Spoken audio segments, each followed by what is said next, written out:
ഹരേ രാമ രാമ രാമ ഹരേ ഹരേ, ഹരേ കൃഷ്ണ കൃഷ്ണ കൃഷ്ണ ഹരേ ഹരേ. ജാനകീകാന്തസ്മരണം ജയ ജയ രാമ രാമ. വീരാഞ്ജനേയ സ്വാമിക്ക് ജയ്. ഹര ഹര നമ പാർവതീപതയേ, ഹര ഹര മഹാദേവ. ഗോവിന്ദനാമ സങ്കീർത്തനം ഗോവിന്ദ ഗോവിന്ദ.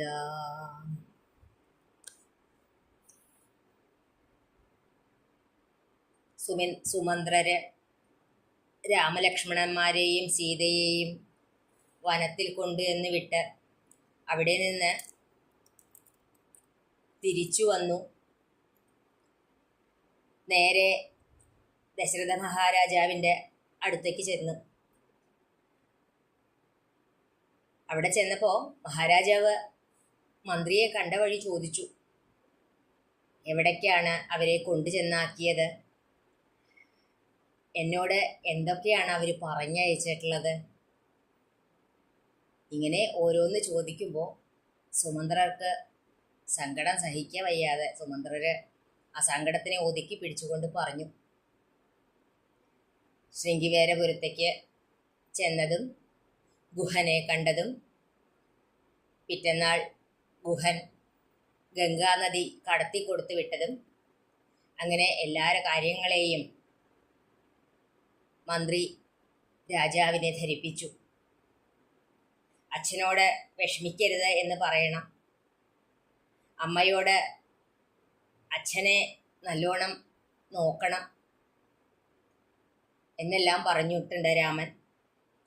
ഈ അയോധ്യയിലെ ഭൗതിക സുഖങ്ങളെക്കാൾ ഏറ്റവും നല്ലത് വനത്തിലെ മോക്ഷമാർഗം തന്നെയാണ് എന്നാണ് രാമൻ പറഞ്ഞയച്ചിട്ടുള്ളത്. സീതാദേവിയും അവിടുത്തെ നമസ്കരിച്ചതായി പറഞ്ഞിട്ടുണ്ട്, ലക്ഷ്മണകുമാരനും അതെ. ഇതെല്ലാം പറഞ്ഞ് സുമന്ത്രര് രാജാവിനെ സമാധാനിപ്പിച്ചു. ഇതെല്ലാം കേട്ട് നിന്ന കൗസല്യാദേവി വളരെയധികം സങ്കടത്തോടു കൂടി പറഞ്ഞു, എൻ്റെ മകനെ കളയാൻ വേണ്ടി എന്ത് തെറ്റാണ് ചെയ്തത്? ഇങ്ങനെയൊക്കെ വന്നില്ലേ എന്നെല്ലാം പറഞ്ഞ് കരയുമ്പോൾ മഹാരാജാവ് പറഞ്ഞു, എന്നെ ഈ പുണ്ണില് കൊള്ളി വയ്ക്കണ പോലെ വേദനിപ്പിക്കരുത്. ഇതിനെല്ലാം കാരണം അന്ന് ആ താപസന്റെ ശാപമാണ്. ഞാൻ ആ കഥ പറഞ്ഞു തരാം എന്ന് പറഞ്ഞുകൊണ്ട് പത്നിമാർക്കും അവിടെ ഉണ്ടായിരുന്നവർക്കും രാജാവ് ആ പൂർവ്വകഥ പറഞ്ഞു കൊടുക്കുകയാണ്. ഒരിക്കൽ ദശരഥ മഹാരാജാവ് കാട്ടിൽ നായാട്ടിനായിട്ട് പോയപ്പോൾ രാത്രിയായിരുന്നു. അപ്പോൾ അദ്ദേഹം മൃഗങ്ങളെ വേട്ടയാടിക്കൊണ്ടിരിക്കുമ്പോൾ ആന വെള്ളം കുടിക്കുന്നത് പോലെ ഒരു ശബ്ദം കേട്ടു. അവിടേക്ക് അദ്ദേഹം അമ്പ ചെയ്തു. അപ്പോഴാണ് ഒരു കുമാരൻ്റെ ഒച്ചയാണ് കേട്ടത്. അദ്ദേഹം വേഗം അതിൻ്റെ അടുത്തേക്ക് ചെന്നു. നദിയുടെ കരയിൽ ചെന്നു നോക്കിയപ്പോൾ ഒരു കുടത്തിൽ വെള്ളം മുക്കുന്നതായിട്ടുള്ള ഒരു കുമാരൻ. ആ കുമാരനെയാണ് ഇദ്ദേഹം അമ്പ ചെയ്ത് വീഴ്ത്തിയിട്ടുള്ളത്. അടുത്ത് ചെന്നപ്പോൾ താൻ ചെയ്തു പോയ തെറ്റിനെ പറ്റിയിട്ട് രാജാവിന് എന്തെന്നില്ലാത്ത ഖേദമുണ്ടായി. അദ്ദേഹം ആ കുമാരനോട് പറഞ്ഞു, ഞാൻ അറിയാണ്ട് ചെയ്തു പോയതാണ്. ഞാൻ ആന വെള്ളം കുടിക്കുകയാണ് എന്നാണ് ചിന്തിച്ചത്. എൻ്റെ തെറ്റ് പൊറുക്കണം എന്നെല്ലാം പറഞ്ഞപ്പോൾ ആ മുനികുമാരൻ പറഞ്ഞു, അങ്ങ് പേടിക്കണ്ട, ഞാൻ ഒരു ബ്രാഹ്മണകുമാരനല്ല, അതുകൊണ്ട് തന്നെ അങ്ങക്ക് ബ്രഹ്മഹത്യാപാപമൊന്നും വരില്ല. എൻ്റെ വയസ്സായ അച്ഛനമ്മമാരുണ്ട് ആശ്രമത്തിൽ, അവർക്ക് കണ്ണ് കാണില്ല.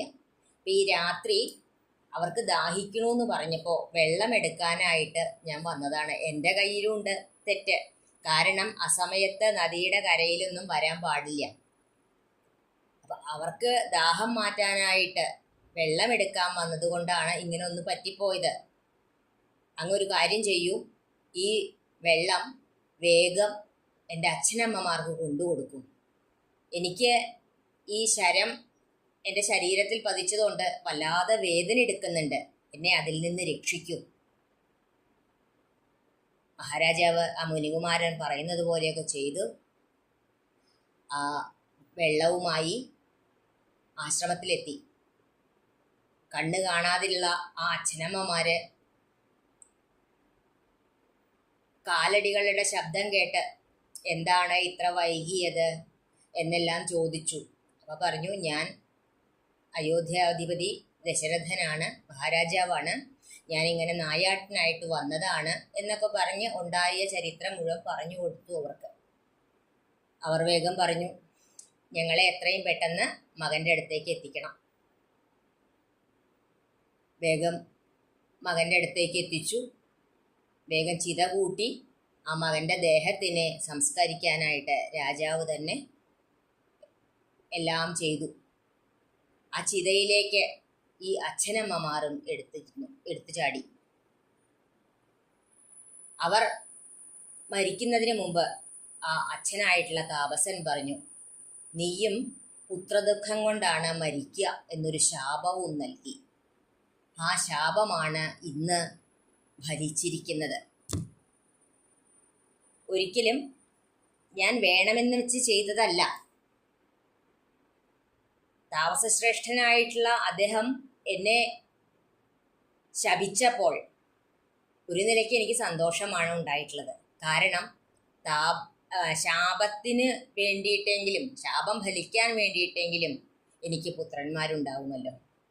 അങ്ങനെ ഒരു സന്തോഷവും മഹാരാജാവിന് ഉണ്ടായി എന്ന് തോന്നുന്നു.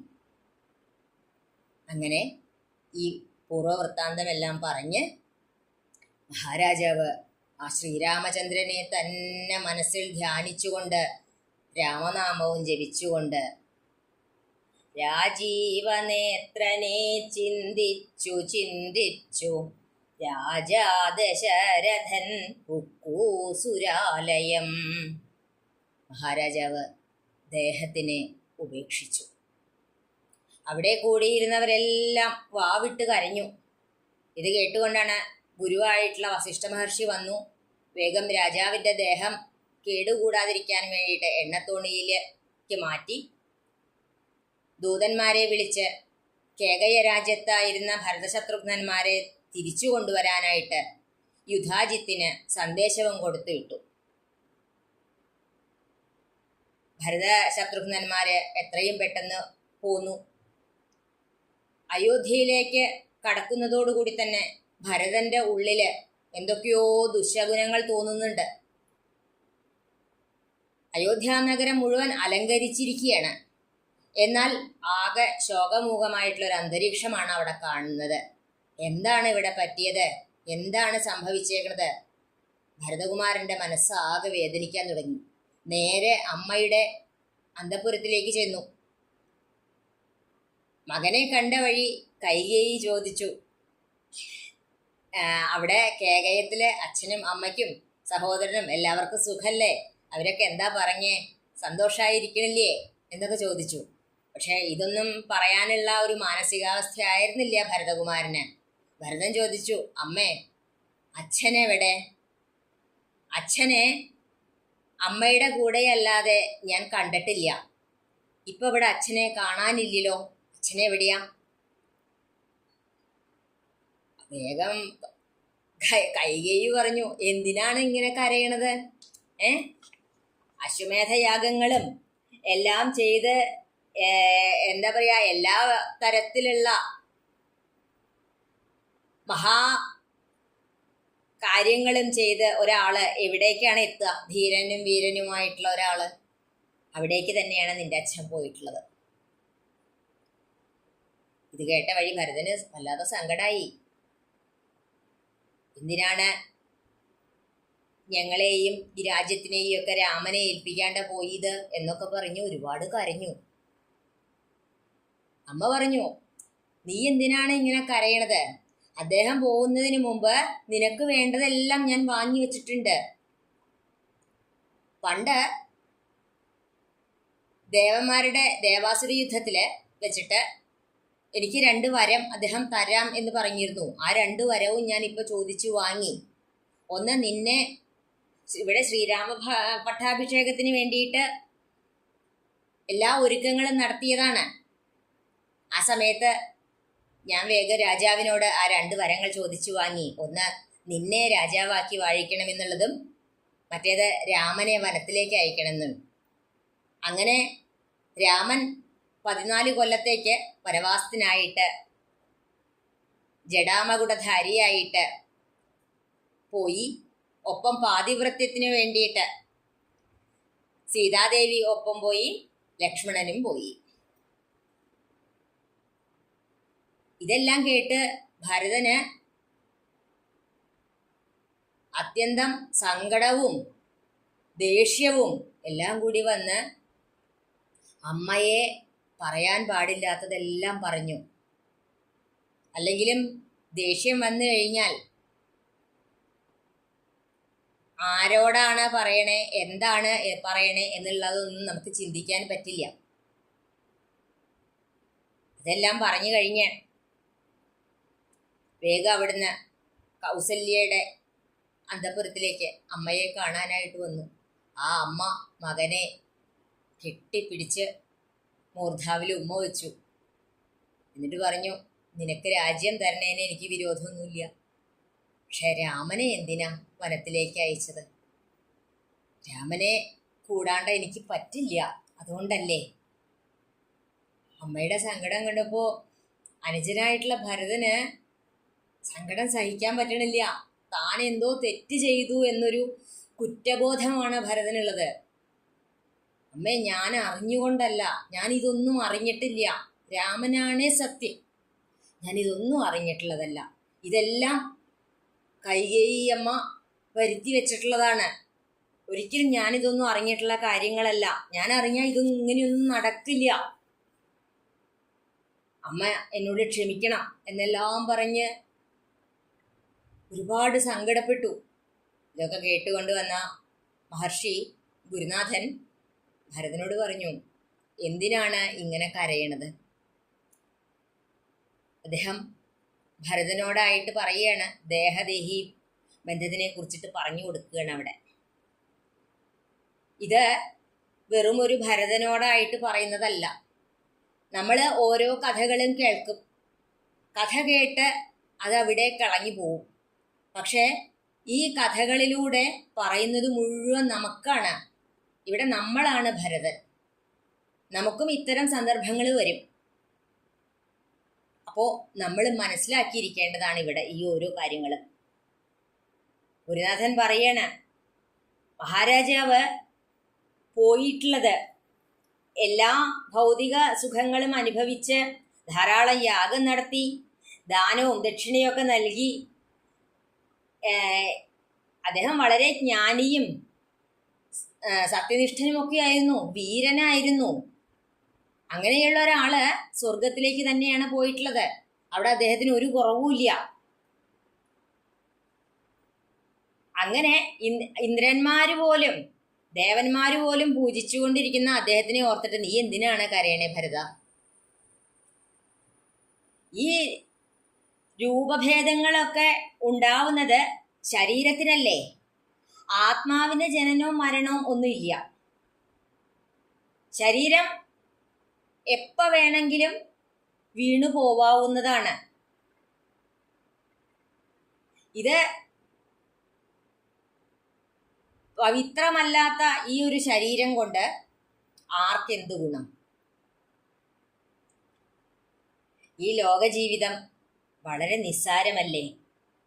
സത്സംഗം മാത്രമാണ് ഇവിടെ വേണ്ടതായിട്ടുള്ളത്. ജനിച്ചാൽ മരിക്കും എന്നുള്ള കാര്യം ഉറപ്പാണ്. മരിച്ചവരൊക്കെ ജനിക്കുകയും ചെയ്യും. കാരണം കർമ്മത്തിന് അടിസ്ഥാനമായിട്ടാണ് ഇതെല്ലാം വരുന്നത്. ഈ ഒരു ചക്രം തിരിഞ്ഞുകൊണ്ടേയിരിക്കുകയാണ് ചെയ്യണത്. എന്നാൽ ജ്ഞാനികളായിട്ടുള്ളവര് ഇതിലൊന്നും മനസ്സ് വെക്കില്ല. അവർക്കറിയാം ഇതെല്ലാം മായയാണ്. അതുകൊണ്ട് തന്നെ അവരിതിലൊന്നും ദുഃഖിക്കാറുമില്ല. ഇവിടെ ഈ ആയുസ് എന്ന് പറയുന്നതിന് ഇത് എപ്പോൾ വേണമെങ്കിലും തീർന്നു പോവാവുന്നതാണ്. കമ്പിത പത്രാഗ്രലഗ്നാംബുബിന്ദുവിൽ സമ്പതിച്ചിടുമായുസ്സതീ നശ്വരം പ്രാപ്തനാദേഹസ്ഥകർമ്മണ പിന്നെയും പ്രാപ്തമാം ദേഹിക്കു ദേഹം പുനരപി. ജീർണവസ്ത്രങ്ങൾ ഉപേക്ഷിച്ചു ദേഹികൾ പൂർണ്ണശോഭം നവവസ്ത്രങ്ങൾ കൊള്ളുന്നു. ജീർണദേഹങ്ങളവണ്ണമുപേക്ഷിച്ചു പൂർണ്ണശോഭം നവദേഹങ്ങൾ കൊള്ളുന്നു. കാലചക്രത്തിൻ ഭ്രമണവേഗത്തിനു മൂലമിക്കർമ്മഭേദങ്ങളറിയുക നീ.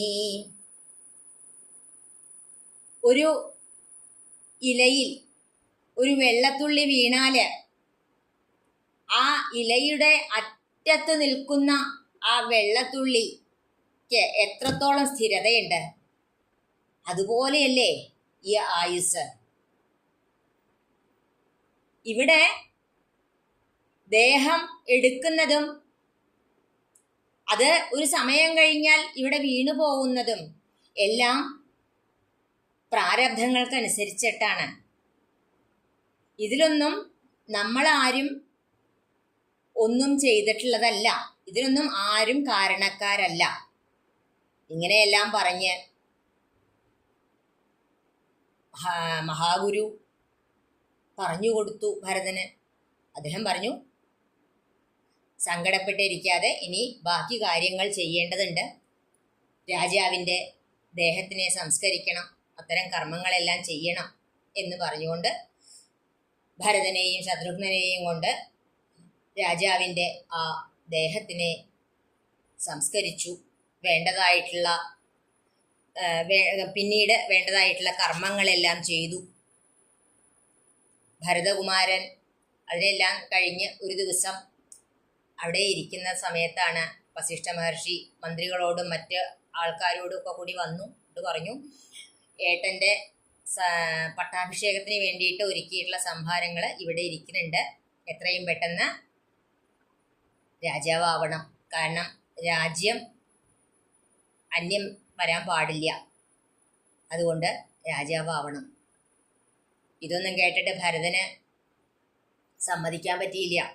കാരണം രാമനാണ് ഈ രാജ്യത്തിനെ ഭരിക്കേണ്ടത്.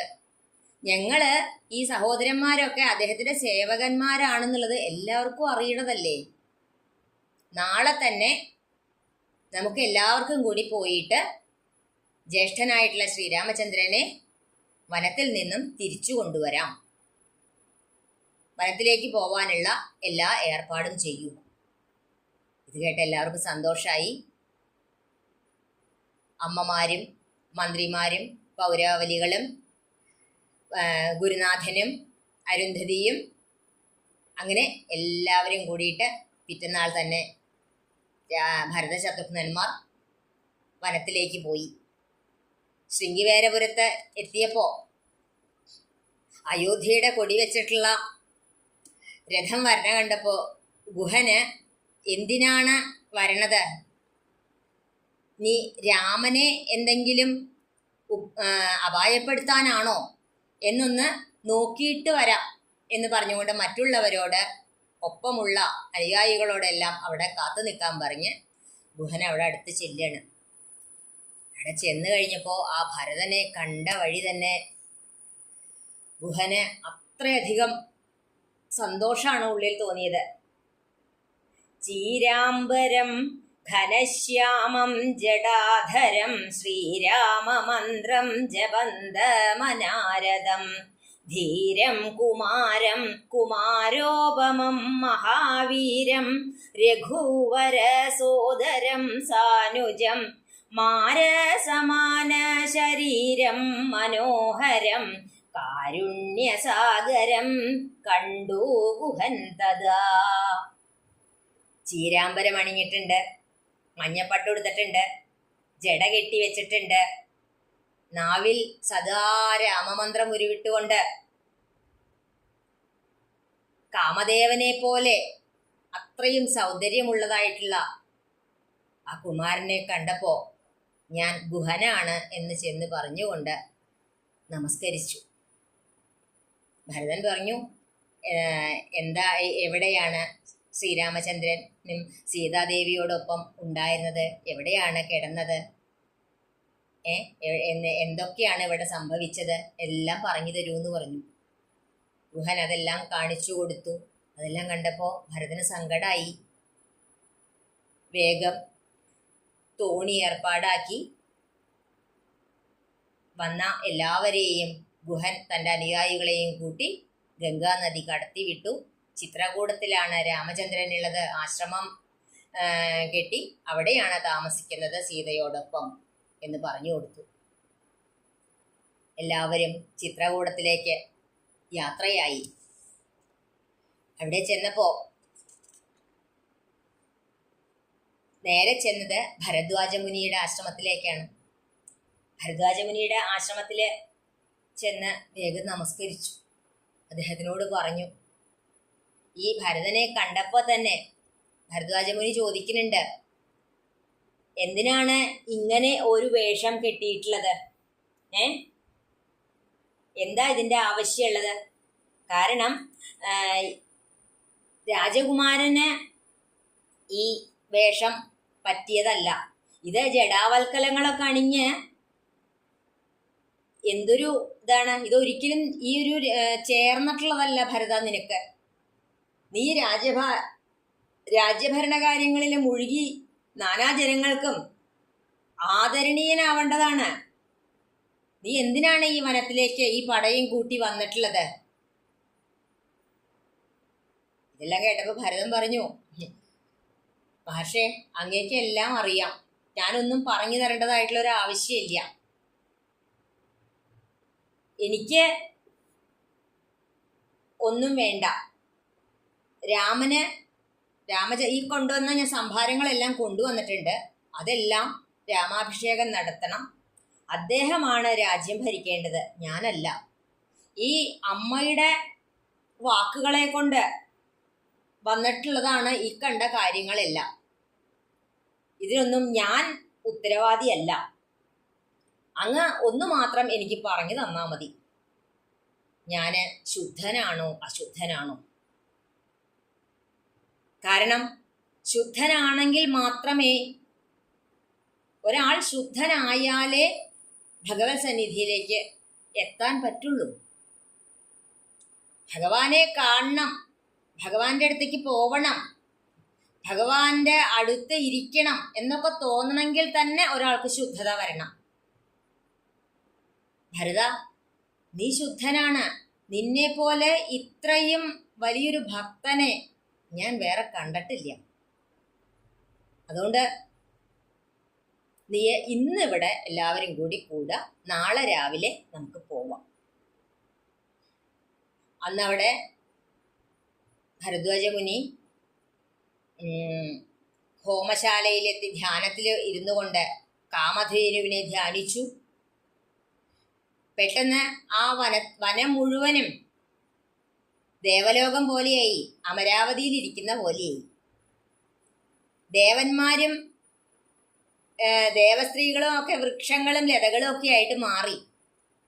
അനവധി രാജകീയമായിട്ടുള്ള ഭക്ഷണപദാർത്ഥങ്ങളും എല്ലാ സുഖസൗകര്യങ്ങളും ഒരുക്കി. എന്നാൽ ഇതൊന്നും കണ്ടിട്ട് ഭരതന് മനസ്സിന് യാതൊരു മാറ്റവും വന്നില്ല. അങ്ങനെയാണ് യഥാർത്ഥ ഭക്തൻ. യഥാർത്ഥ ഭക്തൻ ഭഗവാനെ കാണണം, ഭഗവാനിലേക്ക് എത്തണം എന്നങ്ങട് ഉറപ്പായാൽ, ആ ഭഗവാന്റെ കാരുണ്യവർഷം അവനിൽ ചൊരിഞ്ഞാൽ, മറ്റ് ഭൗതിക സുഖങ്ങളോ ലൗകിക സുഖങ്ങളോ ഒന്നും അവന് വേണ്ട. അവനതിലൊന്നും കാണാൻ സാധിക്കില്ല, സുഖം തേടാൻ സാധിക്കില്ല. അങ്ങനെ പിറ്റന്നാൾ ഭരദ്വാജമുനിയുടെ കൂടെ എല്ലാവരും കൂടിയിട്ട് ശ്രീരാമസവിധത്തിലേക്ക് പോവുകയാണ്. വഴിയിൽ തന്നെ വെച്ചിട്ട് ആ മണ്ണിൽ സീതാദേവിയുടെയും ശ്രീരാമചന്ദ്രൻ്റെ ഭഗവാന്റെയൊക്കെ കാൽപ്പാടുകൾ കണ്ടു ഭരതൻ. ഭക്തി എത്രത്തോളമുണ്ട് എന്നുള്ളതാണ് അവിടെ കാണേണ്ടത്. ആ പൊടിമണ്ണിൽ കിടന്നു ഉരുണ്ടുകൊണ്ട് ആ പാദപാംസുക്കളെ ശിരസിൽ അണിഞ്ഞുകൊണ്ട് ഭരതൻ പറയാണ്, അവനവനോട് തന്നെ സ്വയമാണ് പറയുന്നത്, എന്ത് പുണ്യമാണ് ഞാൻ ചെയ്തിട്ടുള്ളത്. എന്തോ ഞാൻ എന്നെങ്കിലും ഒരു പുണ്യകർമ്മം ചെയ്തിട്ടുണ്ടാവും. ഇല്ലെങ്കിൽ എനിക്ക് ഇന്ന് ഇങ്ങനൊരു ഭാഗ്യം കിട്ടില്ല. ബ്രഹ്മാവും മഹാദേവനും ദേവസമൂഹങ്ങളും എല്ലാവരും, മഹർഷിമാരും എല്ലാവരും നിരന്തരം ഭജിച്ചുകൊണ്ടിരിക്കുന്ന ആ പാദങ്ങളിലെ ആ പൊടിയെ ഇന്ന് എൻ്റെ ശിരസിൽ ധരിക്കാൻ എനിക്ക് സാധിച്ചു. മറ്റൊന്നും എനിക്ക് വേണ്ട, ഇത് മാത്രമേ വേണ്ടൂ എന്ന് പറഞ്ഞുകൊണ്ട് കണ്ണീരൊഴുക്കിക്കൊണ്ടിരിക്കുന്ന ആ ഭരതൻ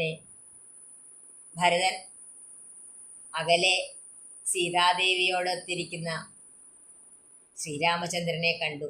ഒപ്പം ലക്ഷ്മണകുമാരനും ഉണ്ട്. അത്രയ്ക്കും സുന്ദരമായിരുന്നു ആ ഒരു കാഴ്ച. ആ രാമവിഗ്രഹത്തിനെ ഇവിടെ വർണ്ണിക്കുന്നുണ്ട്. സുന്ദരം രാമചന്ദ്രം പരമാനന്ദമിന്ദിര ഇന്ദ്രാദിവൃന്ദാരക വൃന്ദവന്ദിതമിന്ദിര മന്ദിരോരസ്ഥലം ഇന്ദ്രാവരജ ഇന്ദീവരലോചനം ദുർവാദള നിഭശ്യാമളം കോമളം പൂർവജം നീല നളിനദളക്ഷണം രാമം ജടാമകൂടം വൽക്കലാംബരം സോമബിംബാഭപ്രസന്നവക്ത്രാംബുജം ഉദ്യത്തരുണാരുണായുധശോഭിതം വിദ്യുത്സമാംഗിയാം ജാനകീയായൊരു വിദ്യയുമായി വിനോദിച്ചിരിക്കുന്നൊരു വിദ്യോതമാനമാത്മാനമവ്യാകുലം വക്ഷസി ശ്രീവത്സലക്ഷണമവ്യയം ലക്ഷ്മീ നിവാസം ജഗന്മയമച്യുതം ലക്ഷ്മണ സേവിത പാദപങ്കേരുഹം ലക്ഷണലക്ഷ്യസ്വരൂപം പുരാതനം. ഇങ്ങനെ വർണ്ണിച്ചു പോണു. ഭഗവാൻ സുന്ദര രൂപമായിട്ട് അവിടെ ഇരിക്കുകയാണ്. മിന്നൽ കൊടിയോടൊത്ത് കാർമുകിലിരിക്കുന്ന പോലെ എന്നാണ് ഇവിടെ കവി പറയുന്നത്. ആ ഭഗവാനെ കണ്ട് ഭരതൻ നമസ്കരിച്ചു. വേഗം ഓടി വന്ന് ഭരതനെ കെട്ടിപ്പുണർന്നു ശ്രീരാമചന്ദ്രൻ.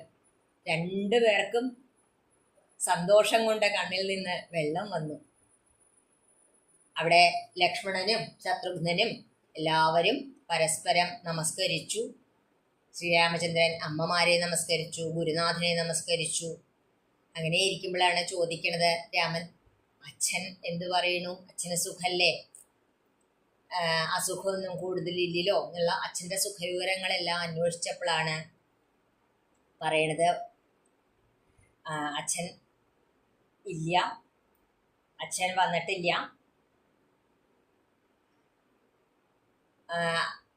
നിന്നെ പിരിഞ്ഞിട്ടുള്ള ആ ഒരു സങ്കടം കൊണ്ട് രാമ, സീതേ, ലക്ഷ്മണ എന്നെല്ലാം രാമനാമവും ജപിച്ചുകൊണ്ട് മഹാരാജാവ് ഈ ദേഹത്തെ വെടിഞ്ഞു എന്നുള്ള ഇത് കേട്ടപ്പോൾ രാമചന്ദ്രന് ഒരുപാട് സങ്കടമായി.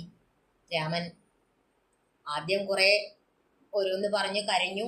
പിന്നെ മന്ദാകിനി നദിയിലിറങ്ങി വേണ്ട കർമ്മങ്ങളെല്ലാം ചെയ്തു. അതിനുശേഷം അവര് ആ ആശ്രമത്തിലെത്തി. ആ ഒരു ദിവസം ഉപവാസത്തോടുകൂടി ഇരുന്നു. അതിനുശേഷമാണ് ഭരതൻ വന്ന കാര്യം ഇനി ശ്രീരാമചന്ദ്രനോടായിട്ട് പറയാൻ പോകുന്നത്. അത് നാളെ നമുക്ക് കേൾക്കാം. ജാനകീകാന്തസ്മരണം ജയ ജയ രാമ രാമ. വീരാഞ്ജനേയ സ്വാമിക്ക് ജയ്.